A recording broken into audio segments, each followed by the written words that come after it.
Assalamualaikum warahmatullahi wabarakatuh. Perkenalkan, nama saya Harum Fitriani dari Bimbingan Konseling Semester 5A Universitas Panjasakti Tegal. Di sini saya akan membuat video mengenai faktor-faktor yang mempengaruhi proses konseling. Yang pertama, ada keseriusan masalah yang dipaparkan. Jika klien memiliki masalah yang berat, maka lebih banyak waktu untuk menyelesaikan masalah tersebut. Lebih banyak membutuhkan waktu untuk pengobatannya. Sedangkan sebaliknya, ketika klien memiliki masalah yang ringan atau tidak terlalu berat, maka pengobatan atau waktunya itu akan lebih singkat. Yang kedua, ada struktur, kesepahaman bersama antara konselor dan klien mengenai karakteristik, kondisi, prosedur, dan parameter konseling. Dalam hal ini, untuk memperjelas hubungan antara konselor dan klien, memberikan arah yang benar, melindungi hak, peran, dan kewajiban baik dari konselor maupun dari konseli atau klien tersebut. Yang ketiga, ada inisiatif. Inisiatif ini juga bisa disebut dengan motivasi untuk berubah. Ketika konselor bertemu dengan klien yang sepertinya kurang berinisiatif, dia seringkali tidak tahu apa yang harus diperbuat dengan klien tersebut. Apalagi untuk memulai konseling tersebut, konselor akan merasa kebingungan. Yang keempat, ada latar fisik seperti aksesoris, pewarnaan, perabotan, dan desain ruangan, pencahayaan, aroma, suara, tekstur, suhu udara, jarak antara konselor dan klien juga mempengaruhi dalam proses konseling.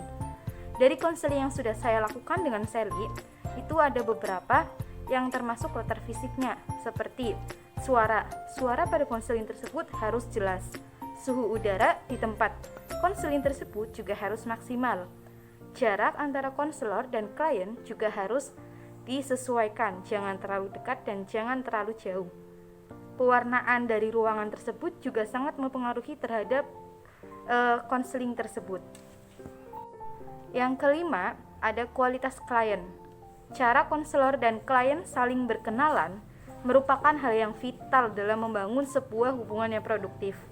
Seperti daya tarik fisik, orang yang fisiknya menarik dianggap paling sehat dan memberi respon lebih positif daripada yang lain. Jadi ketika konseli atau klien tersebut fisiknya itu memiliki daya tarik fisik yang tinggi, itu akan mempengaruhi terhadap responnya itu akan lebih positif daripada yang biasa gitu. Terus ada konselor harus memperhatikan gestur klien. Jadi gerak tubuh klien itu juga harus diperhatikan oleh si konselor. Terus yang kedua ada kontak mata. Yang ketiga ekspresi wajah dan kualitas vokal. Ketika melakukan suatu konseling itu antara konselor dan klien itu harus memiliki kontak mata. Ekspresi wajah juga harus diperhatikan dalam proses konseling tersebut. Serta kualitas vokal. Kualitas vokal yang diucapkan baik dari konselor maupun konseli itu harus jelas. Yang keenam, ada kualitas konselor. Kualitas pribadi dan profesional seorang konselor sangatlah penting dalam memfasilitasi hubungan yang sifatnya memberi bantuan. 3 karakteristik yang membuat konselor di awalnya menjadi lebih berpengaruh adalah keahlian, ketertarikan, dan dapat dipercaya. Keahlian di sini maksudnya ketika konselor dapat dipercaya dengan keahliannya, dengan bidangnya. Yang kedua dengan ketertarikan, tertarik terhadap masalah klien atau tidak. Yang ketiga dapat dipercaya. Jadi ketika seorang konselor itu harus dapat dipercaya terutama oleh kliennya sendiri. Harus dapat dipercaya ketika diberikan suatu amanah atau ketika bercerita seperti itu.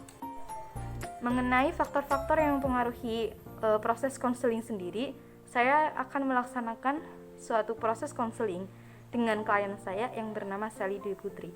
Nah, di situ akan mencakup beberapa faktor yang sudah saya sebutkan tadi. Proses konselingnya akan dilihat di video selanjutnya. Oke. Terima kasih. Wassalamualaikum warahmatullahi wabarakatuh.